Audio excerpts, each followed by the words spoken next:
Welcome to Inspiring Possibilities, the courage to jump in, the podcast where we get real about what it truly takes to let go of fear, perfection, and whatever's holding you back, so you can step fully into your greatest self and create the courage, confidence, and meaningful results you're meant for, whether it's in business, sport, leadership, and for sure in life, and to have a lot more fun in the process. I'm Michelle Cameron Coulter, MC² for short. Olympic gold medalist, speaker, entrepreneur, and mother of 4. I'm a lifelong student of growth, courage, and what it means to move forward when life feels messy and imperfect. Because let's be honest, what holds most of us back isn't talent or ability, it's perfectionism, fear, imposter syndrome, or feeling like we're not enough. But here's the truth. We don't have to lose ourselves, our joy, and what truly matters to succeed. High performance isn't about sacrificing everything. It's about stepping into possibilities without burning out and enjoying the ride along the way. So today, we're diving into the hidden costs of high performance and how we can do it differently. My guest is my dear friend, Tara McNeil, a renowned sports physiologist who helps elite athletes reach the podium. But this conversation isn't just about sports. It's about anyone striving for success while balancing the pressures of expectations and realities that come with it. Because we can all achieve incredible things when we have the courage to jump in, and we don't have to lose ourselves or do it on our own, and we get to have fun in the process. So if you've felt stuck, exhausted, or questioned whether you're enough, this episode is for you. Let's jump in with some real talk and have some fun.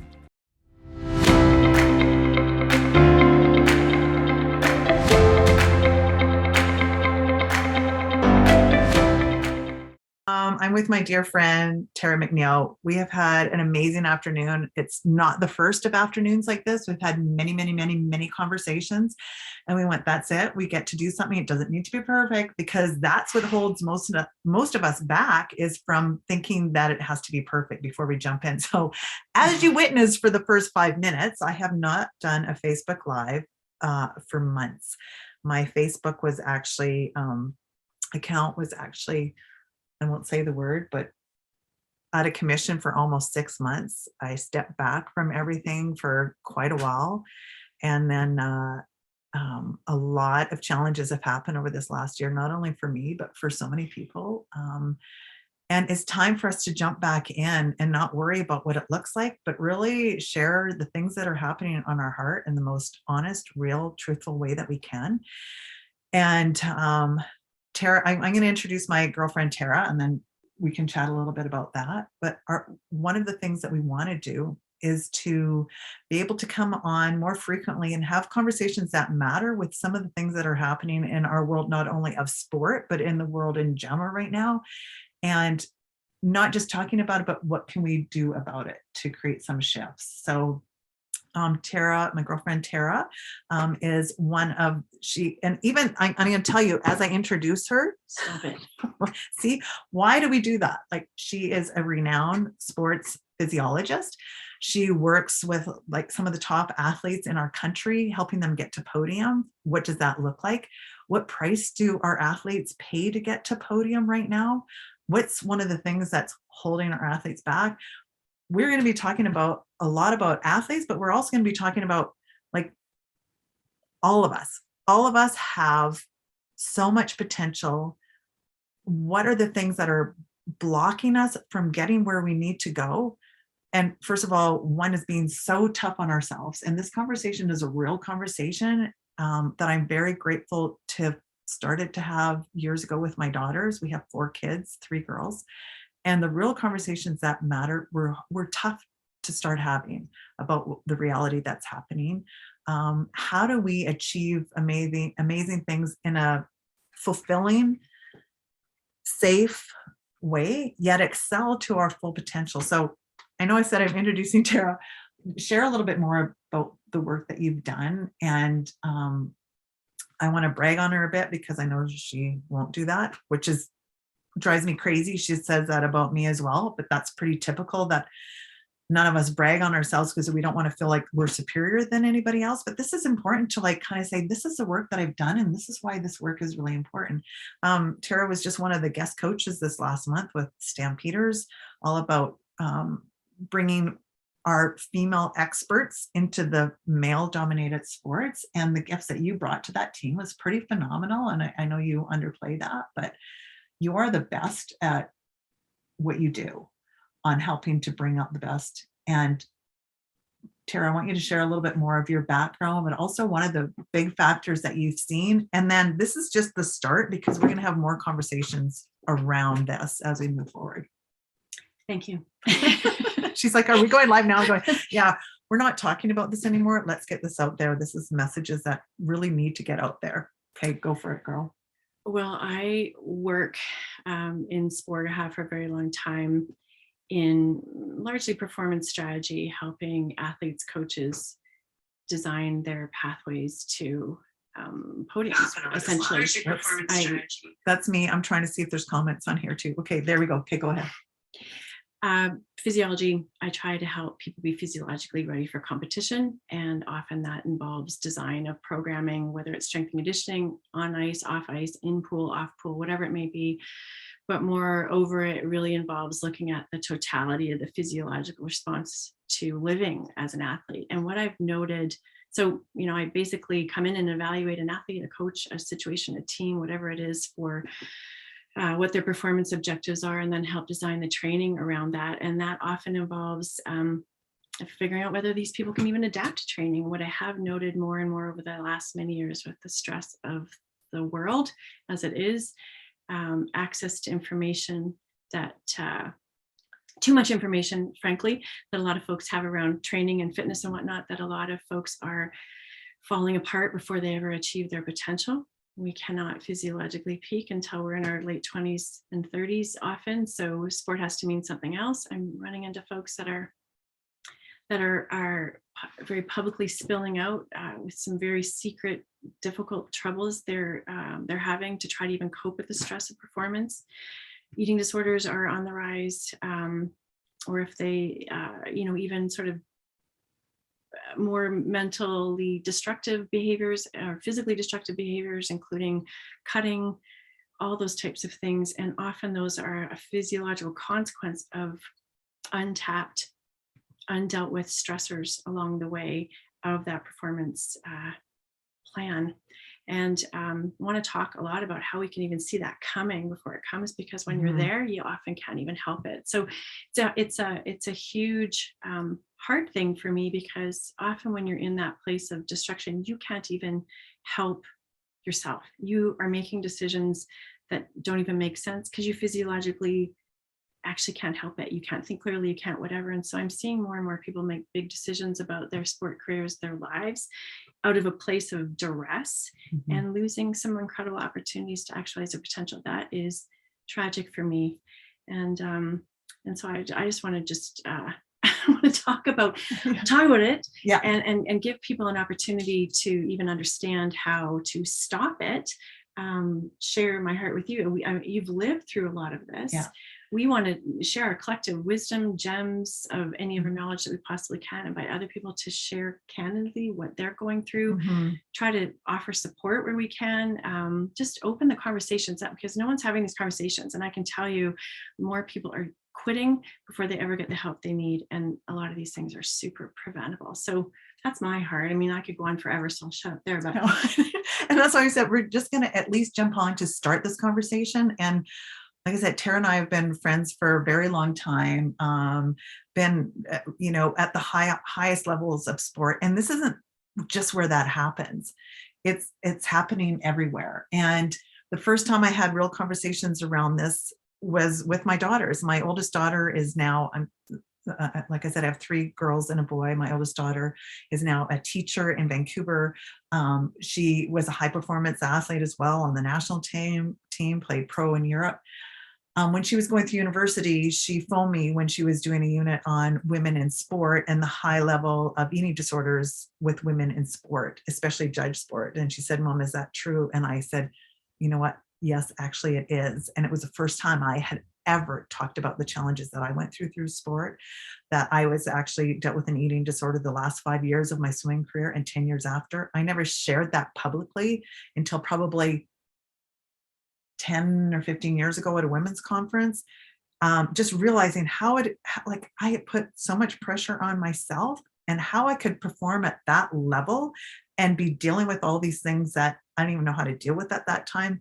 Back in my day of sport, if you needed a sports psychologist, you weren't strong enough. You didn't have what it took. And there's a lot of these pressures, not necessarily eating disorders, but challenges that our young female athletes are having right now. I salute my daughter, Alyssa, for opening up the door to have this conversation with me, because I didn't want my girls to go through this, but we're seeing so much stress on high performance athletes right now that doesn't have to be. And the first part of that is having these conversations about it, destigmatizing what it takes to get there and to be real. We're seeing at high performance at Olympic Games, some of the athletes that are like going, I need to actually have a break right now. And that's okay. That's okay. I'm bringing Tara on board for these conversations because she knows from a physiological standpoint, the biggest factors that are stopping our athletes from reaching their full potential and getting to the foundation, getting to the basics of it. And I joke around right now, but it really is, how do we put fun back into that sport, into the sports for young girls, for our athletes, so they're not quitting at crazy rates right now? But how do we create more than a safe sport environment, but we start to build resiliency again, build resiliency in sport, build that fun, that camaraderie where we're not tearing each other down, but lifting each other up, celebrating each other's successes on the way, the things that sport is really meant to bring out. But we need to have these critical conversations in order to get us into that good place. So we said this was going to be like 2 minutes. It took us 2 minutes to figure out how to go to turn on the computer. To turn on the computer. We are going to have some fun doing this, but we're going to have some real candid conversations. And we couldn't be readier to do this. We've got to just jump in and do it, because these conversations are real. They're happening right now. They're happening very much in sport. They're happening in the corporate world. They're happening in the entrepreneurial world. It's happening everywhere. So how do we bring out the best of ourselves?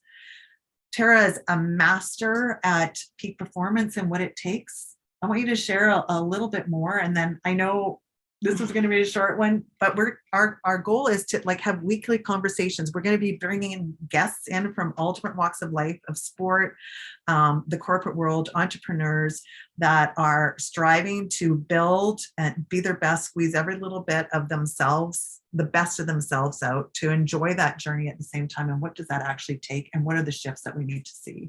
So 100%.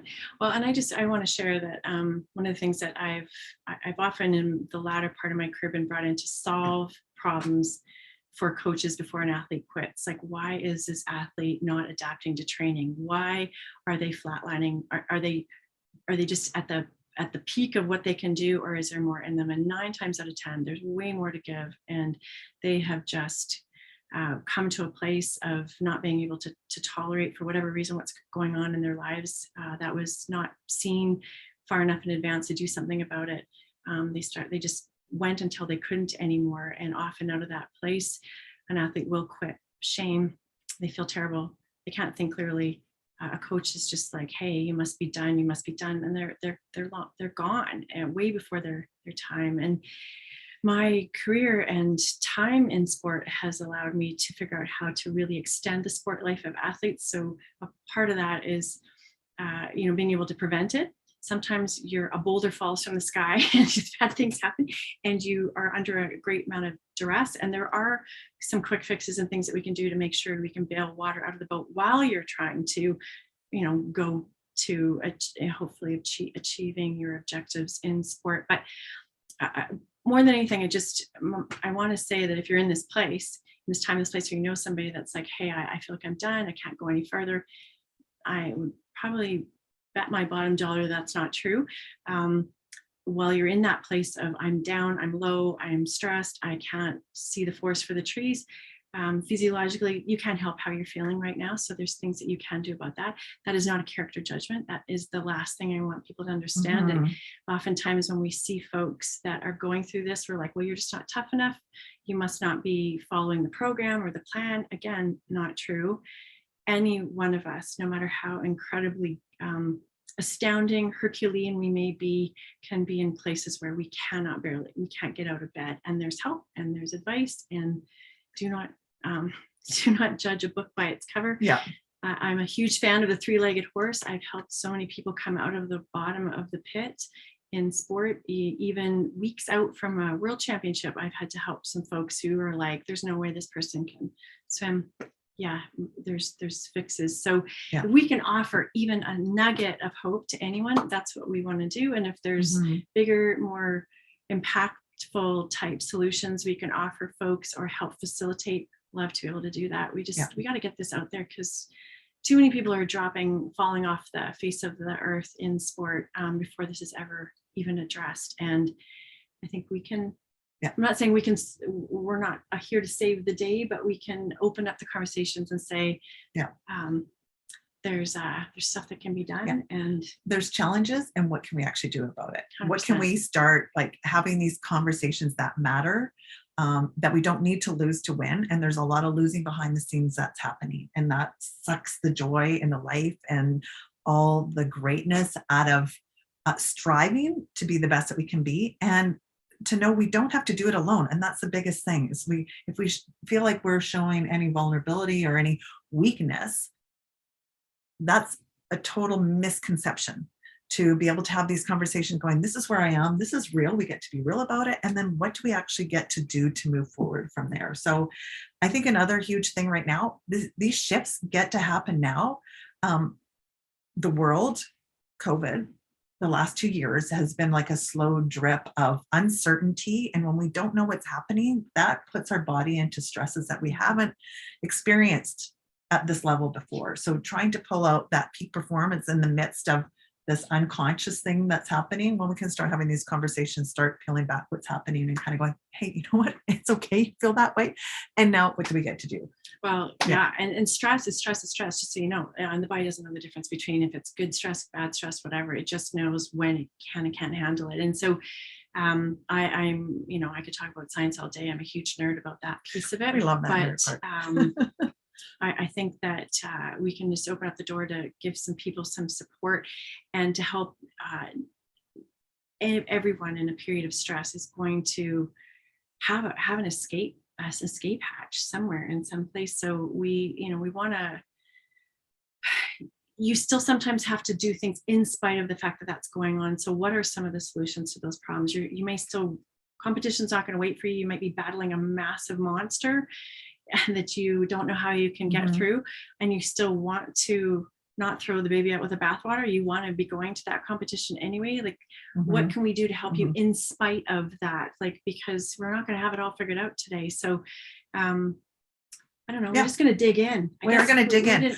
We're going to be real. We're going to be raw. We're going to go from here. So anyway, this is our first live, as you could tell. I was having fun because I have not done this for so long. And here's a perfect example. It doesn't need to be perfect.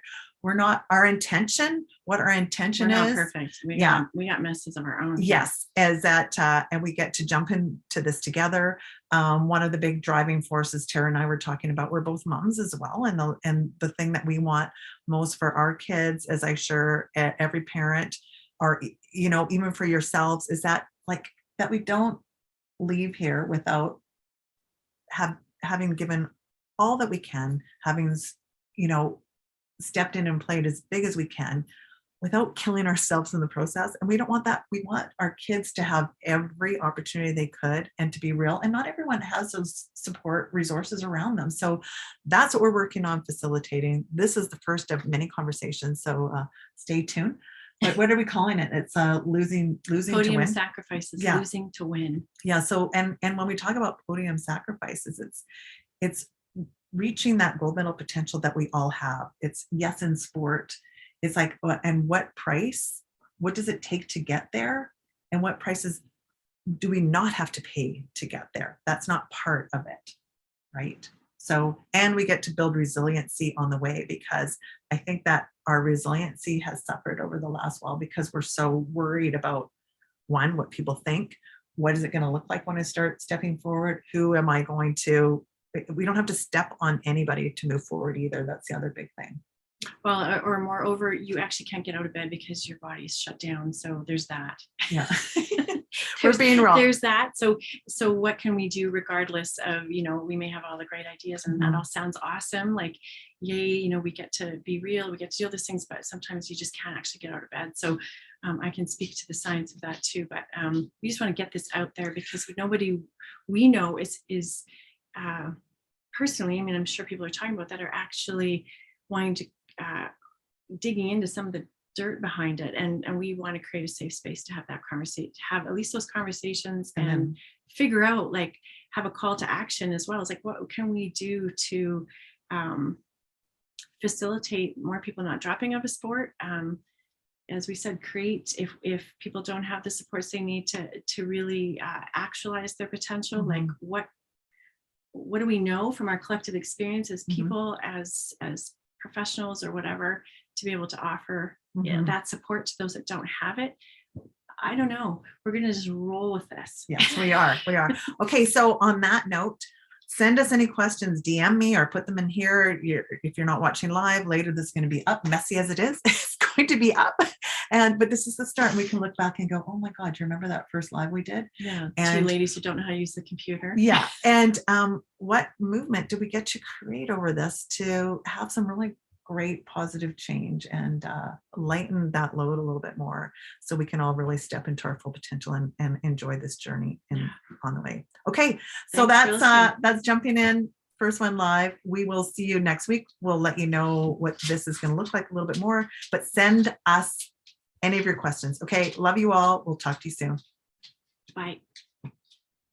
Thank you so much for joining me on Inspiring Possibilities, the courage to jump in.